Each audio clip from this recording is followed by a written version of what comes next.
Esta serie de vídeos nos trasladará a la Edad Media, momento en que surge un determinado tipo de literatura que está en consonancia con el momento sociocultural en que nos encontramos: los cantares de gesta. Veremos cómo resulta imposible apartarnos de dos rasgos característicos que los determinarán inapelablemente: su carácter popular y su transmisión oral.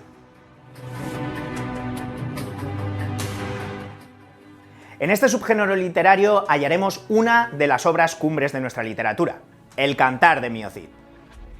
Épica medieval, cantares de gesta y el Cantar de Mio Cid serán los tres ejes vertebradores de la serie, los cuales nos darán pie a tratar temas tan conocidos como el debate sobre la creación de la épica medieval, los ciclos de las gestas castellanas o el manuscrito del Cantar de Mio Cid. Ahora bien, comenzaremos por tratar brevemente el contexto histórico, social y cultural en el que se enmarcan y sin el cual no se entendería este tipo de literatura.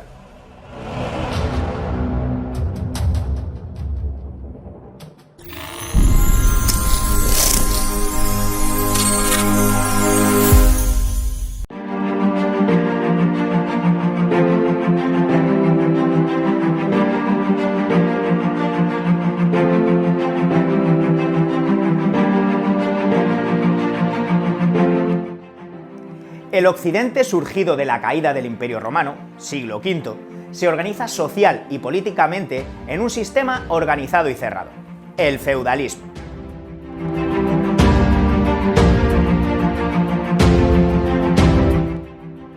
Este se basa en una economía natural y agrícola con escaso intercambio comercial.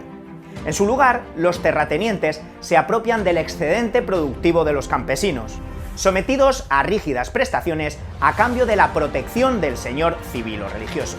Se trata de la clásica estructura tripartita estamental: clero, oradores; nobleza, defensores; y pueblo llano, labradores.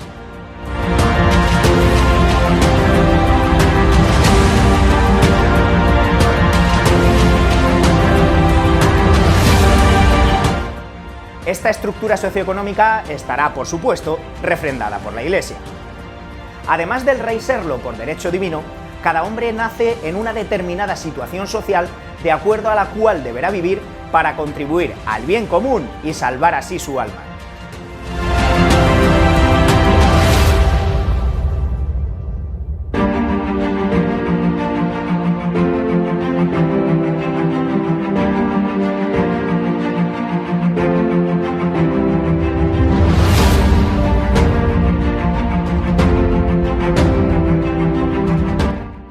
La Iglesia, pues, supo impregnar de religiosidad y teocentrismo toda la vida medieval.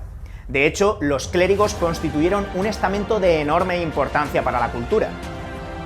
Además de copiar en códices las obras clásicas, conservando así su pensamiento, gracias a los monjes cluniacenses y cistercienses, penetraron en España las nuevas tendencias literarias, poesía épica y trovadoresca, así como las novedades artísticas, románico y gótico. En este sentido, destaca la consolidación, a partir del siglo XI, del Camino de Santiago, vía por la que nos llegan los cantares de gesta y las nuevas corrientes líricas.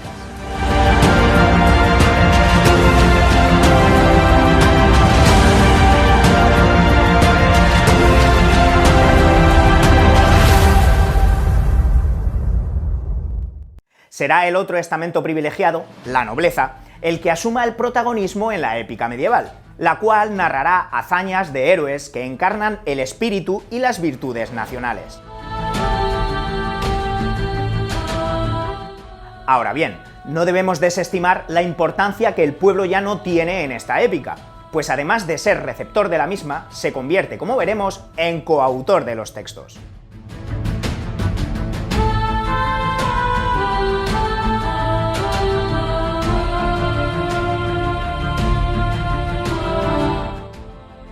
Por otro lado, la situación sociopolítica de la península contaba con algunas circunstancias peculiares que la diferenciaban con el resto de Europa y que diferenciarán también a la épica castellana: la Reconquista, la fragmentación de los reinos cristianos y el mestizaje cultural.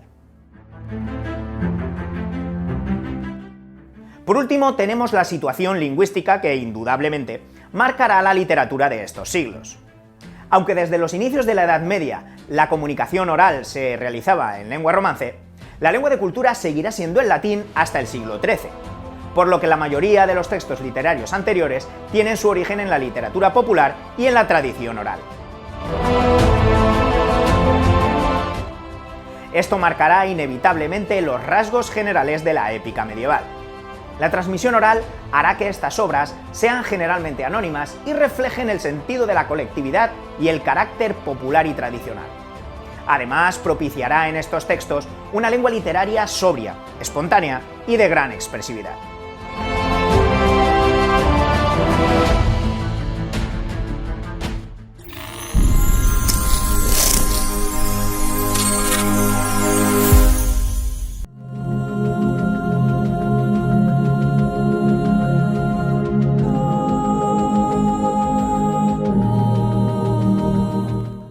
En su poética, Aristóteles caracterizó la epopeya como uno de los principales modos de cultivo de la literatura, junto con la tragedia y la comedia.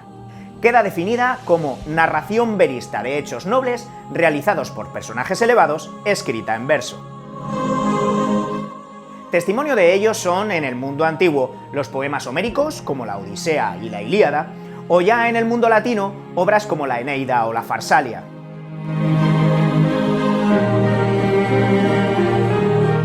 No es extraño que en una época de exaltación del heroico caballeresco como es la Edad Media, la poesía épica alcance un extraordinario cultivo.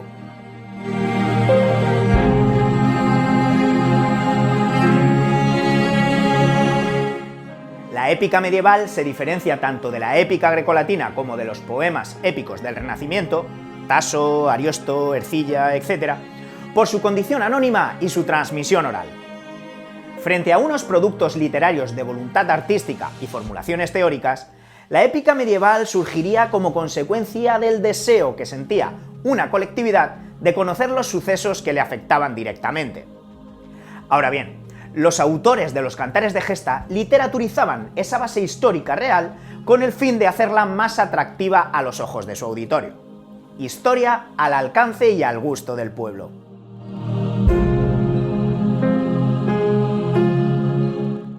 Llegamos así a la figura del juglar. Algunos investigadores, entre los que se encuentra Menéndez Pidal, creen que los juglares no solo eran divulgadores de las obras ajenas, sino autores de gran parte de la poesía medieval. Eran actores que divertían a la gente con sus espectáculos ambulantes, bailaban, tocaban instrumentos, hacían malabares, etc.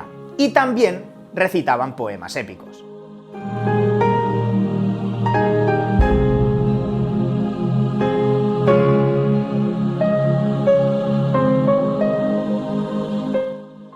La mayor parte de los estudios dedicados a la épica medieval ha oscilado entre dos tendencias teóricas: individualismo y neotradicionalismo.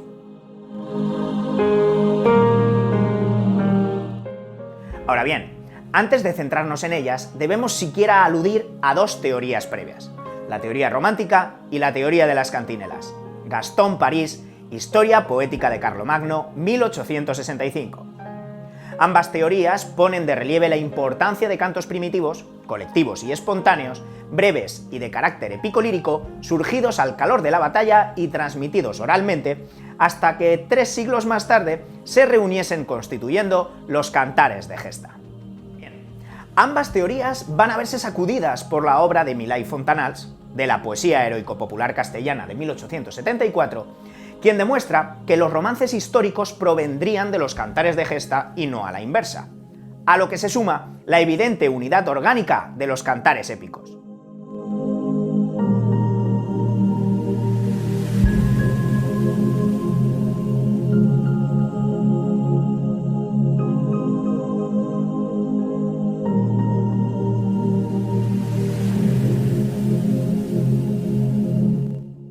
En cambio, la teoría individualista, formulada hacia 1910 por Joseph Bédier en su obra Leyendas épicas, investigaciones sobre la formación de los cantares de gesta, ve en la poesía épica la obra de un poeta culto vinculado a un monasterio con pretensiones propagandísticas.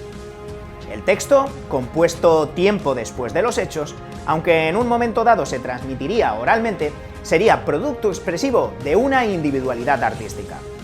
Para los partidarios de esta tesis, la épica francesa surgiría con el Roland y la española con el Cid, no existiendo más producción que la conservada.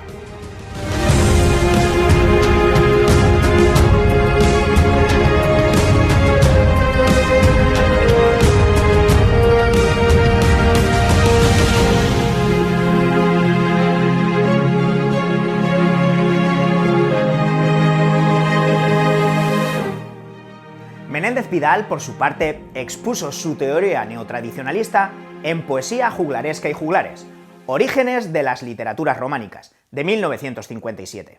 Coincide con la teoría romántica en conceder gran importancia al fermento popular.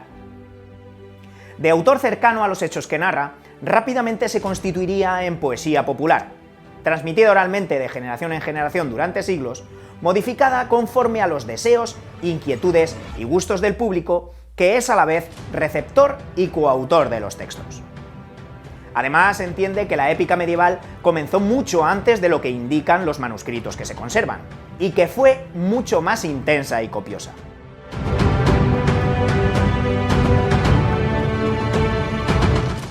No podemos finalizar este apartado sin aludir a la que podría considerarse sucesora del neotradicionalismo pidaliano, la teoría oralista de Milman Parry y Albert Bates Lord, quienes defienden la composición oral del poema y la constante recreación del mismo basada en un arte de la improvisación que se sostiene sobre el uso de fórmulas.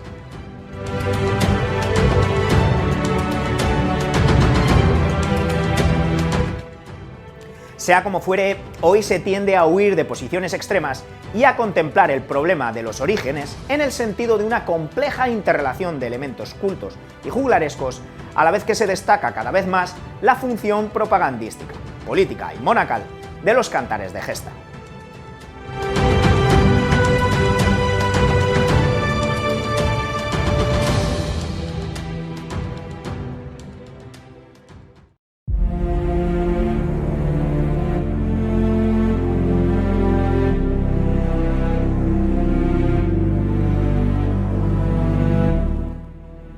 La épica medieval se convirtió en un fenómeno de extraordinaria repercusión social, con tres funciones principales. La informativo-noticiera, pues dan cuenta de los acontecimientos históricos que interesaban al pueblo; la recreativa, pues su recitación dentro del variado espectáculo de los juglares era una de las pocas diversiones a las que tenía acceso el público medieval; y la que ahora nos interesa, la didáctico-propagandística.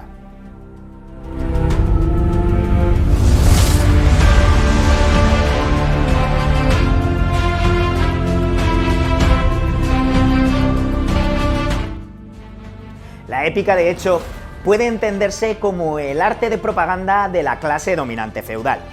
El héroe, además de afirmarse a sí mismo, representa los intereses particulares de su clase, convirtiendo sus virtudes en modelos dignos de ser imitados por los caballeros, al tiempo que se fomenta en el pueblo llano la admiración por la clase dominante y el respeto al orden político señorial que ellos representaban.